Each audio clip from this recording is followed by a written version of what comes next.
this shit forever. I've been in the field with whatever they throw at me. Brush it off, pick myself up, moving on to the better. Hey. Ain't no errors, baby, it's a new era. I wake up early, feeling rich like I'm Kesha. I get to the paper, boy. Extra.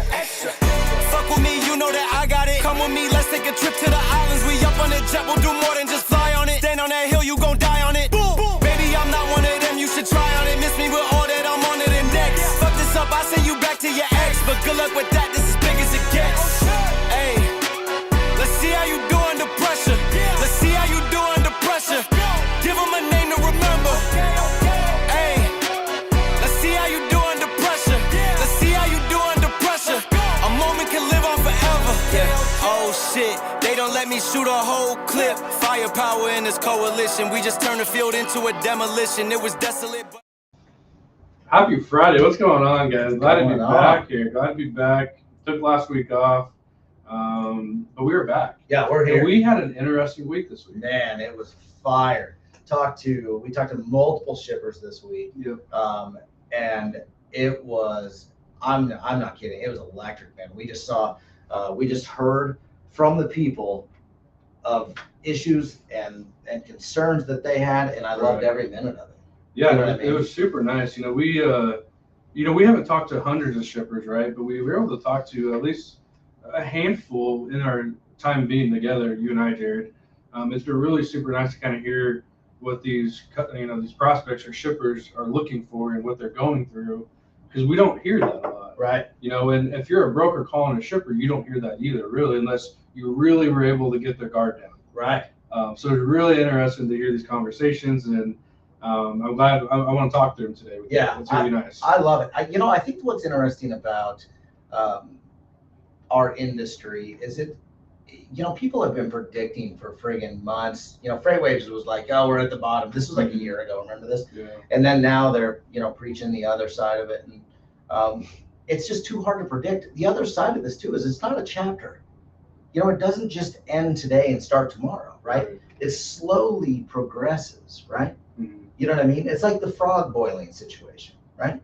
If you put a frog in boiling water, right, it dies. But if you put a frog in water and turn it up slowly and it starts to boil, right, all of a sudden, it just dies slowly. You have no idea, right? So it's kind of this interesting situation right now where, rejections are up, capacity is tightening, and the shipper we met with yesterday, and then obviously the few that were the days before, were, just questioning, all right, are we going to diversify our broker mix to maybe some carriers, or are they going to diversify their broker mix to, instead of big ones, should we have smaller ones? Or even local ones. Local ones, right? Yeah. And so, today I want to break down, a few things, and I thought this was probably the most interesting thing was, what's going on, everybody? How are you? Good morning. My guy, Ben, I'm back dispatching, ready to take on carriers. I love that, man. Good morning, Nate, Jared, and chat. What's up? How's it going, guys? My guy, how you been? Yeah, we're good, man. It's honestly, I gotta say, it's good to have you back, brother. You were out, had some stuff go on, and now you're back. Yeah, man. So, take care of your health. That's all I gotta say. But yeah, we're good. We had 69-degree weather yesterday, and now we're snowing. So that's where we're at. Jeff Dickinson, what's up, brother? Everyone, check that link. The Freight Fraud Summit is coming up.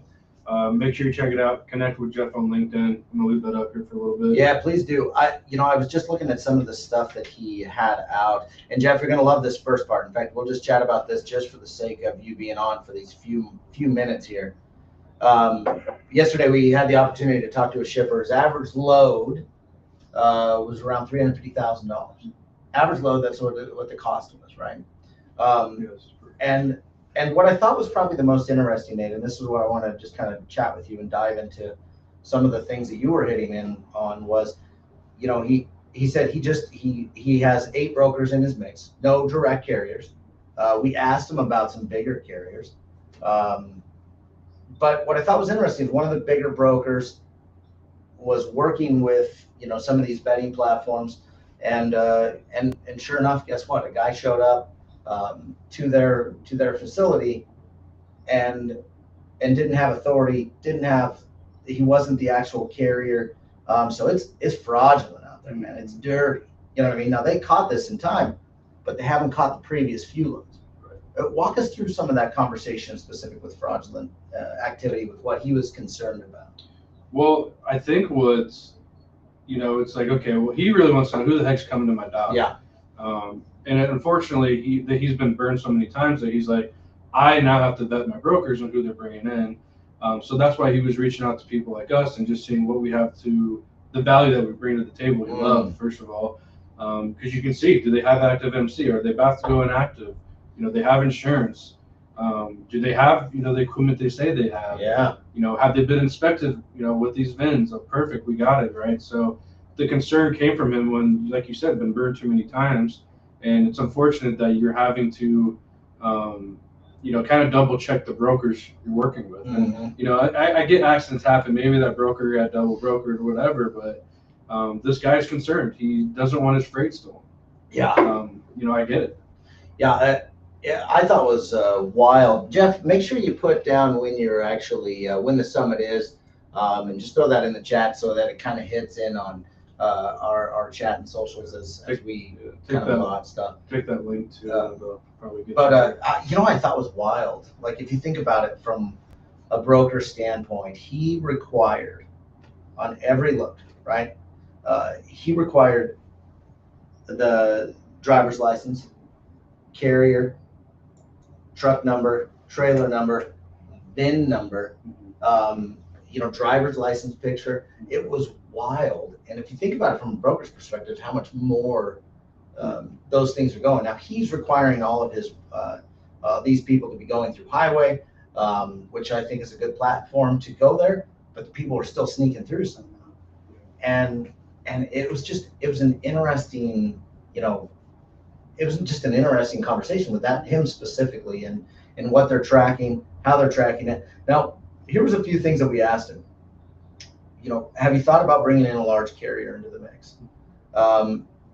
Are you looking at transitioning or finding a diversified set of brokers instead of some of the big ones? I also thought it was interesting. He's like, I can just make all this go away and just hire a huge company, a huge carrier, right? And man, I tell you what, I'd hate for somebody just to, just go out and find, just get, Schneider or Swift or somebody like that in the door, and then just go down that road. But I tell you what, it's a dog eat dog world out there. You know what I mean? Because we had the opportunity. Funny enough, one of the brokers that came to us with this shipper is a user of ours, but we talked to her after the fact, and she was talking about, margins are a little bit lower on this account, but they work. It's a very tight market specific to brokers trying to find trucks in this particular part of the world, going out to the parts of the United States, right? Yeah. Which I loved. Yeah, right. Is right now a good time to start as a dispatcher? It depends kind of what your end goal is here. If you're trying to work your way into this industry, personally, if I was new, I'd probably jump into the freight brokers here right away, in my opinion. Nothing against dispatchers. I just think that's kind of where I'm at. But depending on what your end goal is, do you want to dispatch? Is that kind of what your cup of tea is? It just kind of depends, right? I mean, is there right now a good time? It's hard to say, right? Maybe a month from now is a good time. I don't know. If you want to be a dispatcher, you start today. Yeah. You know what I mean? I don't know. I think the only thing that I'd recommend is the cream always rises to the top in whatever industry. You know what I mean? And if you want to get to the top, you need to provide more value than any other dispatcher that's out there. And that could be maybe the way you communicate. That could be the way you find loads. That could be the relationships you've built with some local brokers to help them find loads, right? And so I think, you got to provide a lot of value. There's a lot of noise out there. There's a lot of, foreign dispatchers. There's a lot of, I've even heard AI calling brokers. In fact, we had the opportunity to hear one, but an AI called a broker asking about a load. Now, was it a little clunky and a little annoying? Sure. What's the next 300 days look like for that? I'm sure it'll just get better. You know what I mean? I think if you grind and you're good at value and providing value, brother, you're going to be fine. Right. You know what I mean? Jerome, what's up, man? It's good to see you. Brother? It's good to see you. What's going on? We asked about capacity with him. said, hey, how are you finding trucks? Are your brokers struggling with trucks?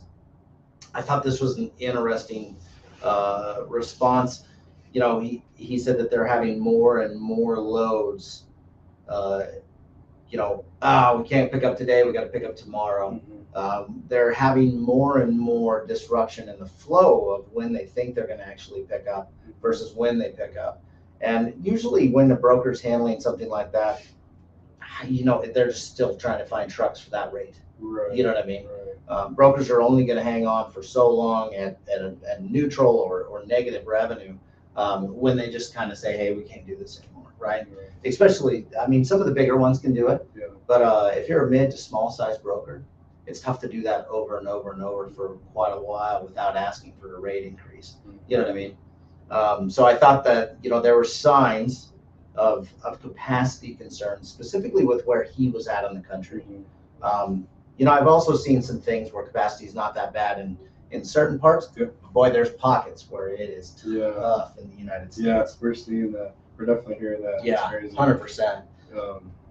The next thing I thought was interesting, I asked him, about the, specifically rejection rates. Obviously, he has a lot of tenders. Their rejection rates are up almost 10%. He didn't get into the actual number, but I did think that was kind of a unique, it was interesting to hear him talk about, rejection rates are up. We're having to go to the spot market on some of our freight, and this was a continual concern of, well, then I'm getting into fraudulent activity, not so much my regular guys that are helping move the freight. Right. So and again, I can see why he's kind of just double checking. You know what I mean? What led him to here is kind of everything you just explained. So really hoping to, they find a good solution, and I think it's going to work out for what he's got planned. So. The Freight Fraud Summit happens on May 21st. Vetting of your brokers is a must. You can't rely on vetting tools alone. Yeah, you must have the human elements, and that person must have experience in logistics operations and protecting brands, images, and I can't really see that far. Let's see, and reputation, because all three are at stake in every load shift. Yeah, 100% agree. Jeff kind of hit it on the head here. I think the human element is something that people are relying so much on different technologies, and obviously, you got to check credit. You got to make sure they've been around. You got to, I think vetting brokers is probably, as brokers continue to handle more and more freight. If you've seen those charts that you see from like FreightWaves, you see the numbers going up for brokers, probably because they're better at sales than carriers, right? But boy, I tell you what, even when we talked about, hey, can you find local brokers on here? We went through that motion. Now, we don't show credit, but we talked about, do they have socials? What do their socials look like? What are they up to here? How long have they been around? What's their insurance certificate look like? All those things can be found on eCarrierCheck, which I loved. You know what I mean? At least that'll be nice. That's nice too, because at least you get the conversation going. If they're specializing in specific equipment, you can already start having that conversation. Obviously, like you said, check credit, do all that good stuff, but have a communication. It's that human element, in my opinion, is not going to go away for a while. I want to talk to someone. Even like from a reference standpoint, my wife always said she was in a field where she was helping with some hiring back in her previous day when we lived in Boston. And it was just kind of interesting, she talked about how nobody ever checked references. And so she started calling references and got some of the better conversations. And it had to be in specific with what she was doing, they had to have commercial references. It wasn't like humans, like a person. It was like a business. And hey, you're working with this company. How is it? What are they good at? What are they bad at? Right. And so I think that's pretty interesting. Drivers seem to have cooled off ridiculous rates from last month. Yeah, I 100% agree, George. I don't think it's as crazy. I think, if you're one of those spot market cats, I think what you're seeing too is that carriers are getting a little more picky choosy on which loads they're calling on. I think from broker standpoints of sourcing, I also think you're starting to see where you can't just post a load anymore. You got to post loads with rates. You know what I mean? And you got to make phone calls. You got to pick up the phone and make phone calls, especially in those tight markets like that shipper was talking about. those brokers were working their ass off for probably a pretty tight margin because it's in the food industry. You know what I mean? Selecting the cheapest option may be the most expensive decision that a shipper can make. 100%. Yeah. Yeah, because then Yeah. then you're dealing with insurance and Yeah. who's handling $350,000 worth of friggin' food. Mm-hmm. Making sure that your brokers are fully responsible for that freight and those claims. I think is a wildly important thing when you're going in and selecting those carriers, making sure they sign your shipper agreement, right? Here's an interesting thing I was just kind of thinking about. If you're a broker, that your shippers that you're probably, you're helping out, you probably as a broker don't know that they're vetting you on their end either. I was thinking about this, while you were reading Jeff's comment. I'm like, if I was a broker and the shipper I work with, are they vetting what I'm doing? Are they vetting the MCs or the carriers that I bring in? If I bring in a bad egg, boy, I probably just lost some business. Yeah. So that's why eCarrierCheck is a crucial platform to have, because if you're living off the spot market, vet these guys. If they look, like you shouldn't hire them. I probably wouldn't be sending them in, because you don't know if your customer is vetting you on that end. I don't know if you, when you were brokering back in the day, did you ever think about that? Like, I wonder if my customers, vetting me. I think, that's a great question. I don't think when I was brokering, I don't think It was like that. it wasn't to this extent. Okay. If I'm a shipper now, and even that shipper yesterday, Mm-hmm. This guy was wildly educated Oh, yeah. about, everything. He was, I was impressed. Mhm. He knows about DAT. He knows about truck stop. He knows about highway. He knows about gen logs. All these platforms that are supposed to help you with fraudulent activity and to a certain extent will find you those carriers. And it's tough when you're a shipper that doesn't have a regular load. Every Monday I'm shipping from Chicago to Omaha, right? And then I can get the same carrier to go do this. When you're a shipper and it's very sporadic, it's hard to get, a consistent contract rate and consistent service with that. If you just show up twice a month or 5 times a month or just at the end of every month, that's kind of tough. You know what I mean? So you're kind of getting what you're getting. But boy, I tell you what, if you're a shipper right now, it's like Jeff said, you can ruin all things in one shipment. Right. Because it is their reputation, not only personally, but that company, right? And then if there's accidents, things like that. This is why, when we talk to shippers on sales calls, they don't want to put their neck out on the line. They don't want to change, because what if this company fails and I look like an idiot? You know what I mean? And so I think when you're talking to shippers, I think it's so important that you're sort of addressing this or trying to build trust in this way, so that they know, you don't post your freight on load boards. You do have local, agreements with carriers. Then there's some trust that can be started to build when you get into that. Right. Another thing that kind of perked my ears yesterday was he made a comment like, "Oh, we have all these broker relationships. I think personally, a few of them should probably hit the road."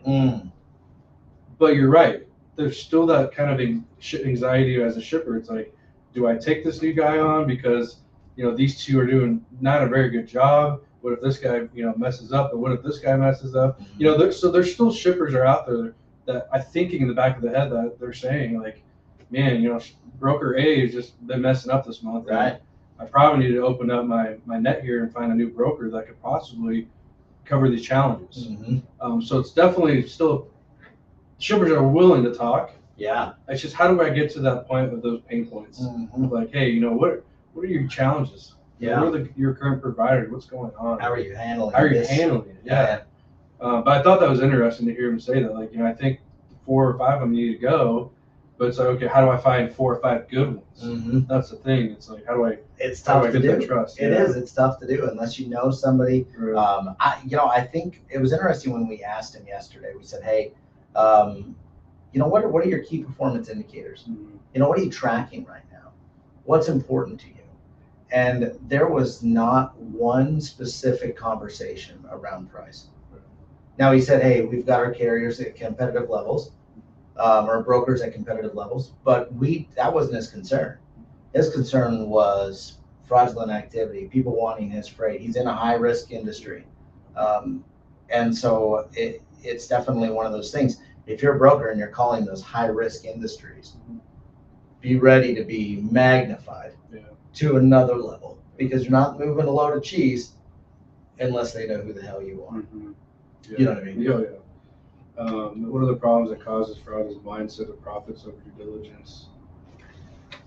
Oh, what's his name? What's Freight Resource? This guy is my favorite. Yeah, he was at Cardinal, this guy's incredible. I love this guy. He runs that Facebook group. I can't remember his name. I love this guy. $75,000 bond is no longer a safety net. It's a hair trigger. If a carrier claim reduces your bond balance by even $1, your surety provider has 48 hours to know. Yeah, this is like, boy, this could be this is the conversation that I think as a shipper that needs to start to work its way up, because everything, I don't know about you guys, but I've seen and we've seen this on ECC, is that, shippers are requiring higher levels of insurance.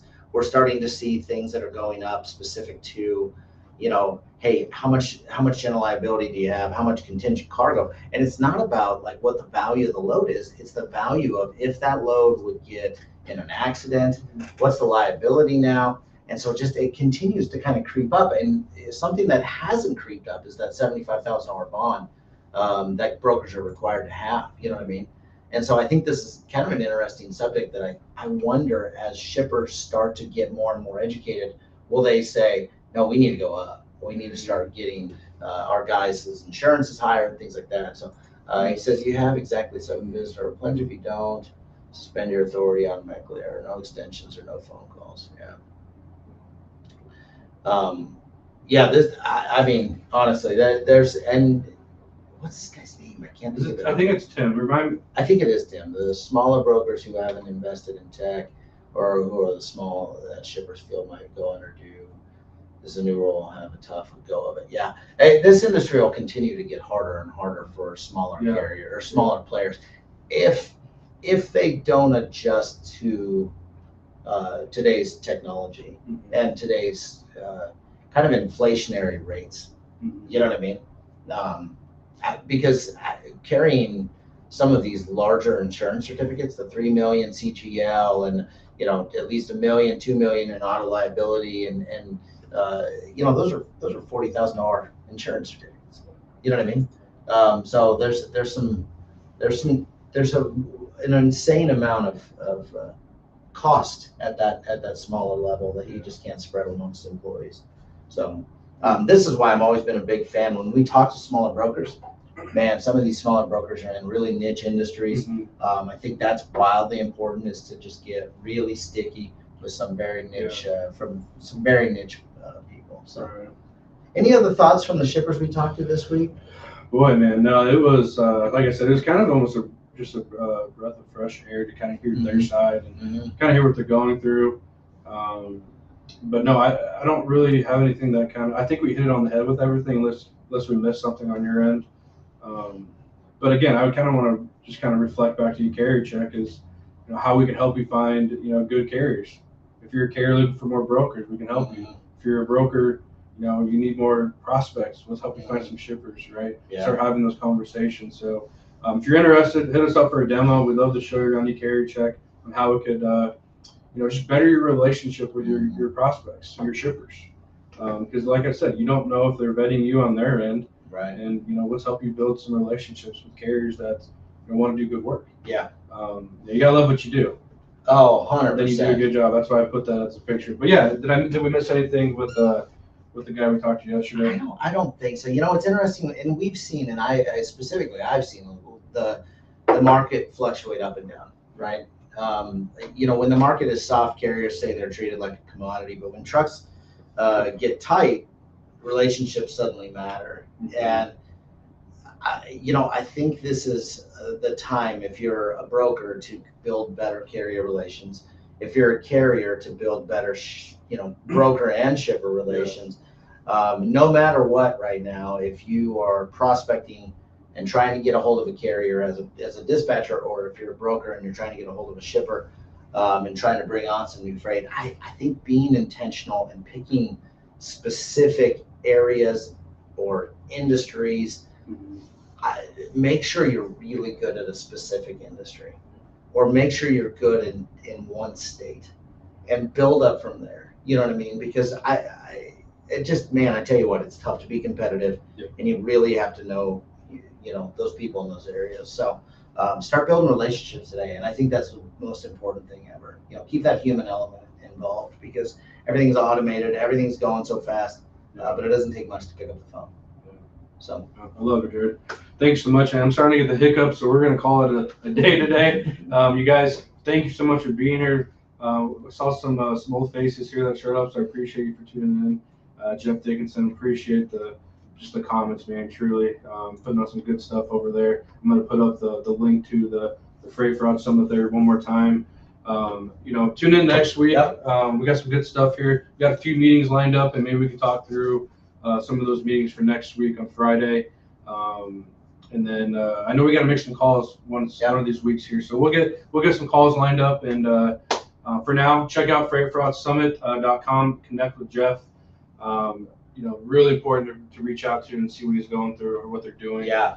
These guys care about the industry, and we got to keep fighting. Yeah, keep fighting, man. So thanks again, Jared, for your time, brother. Really good to be back today. Yeah, it's good to be back. We'll see you guys next week.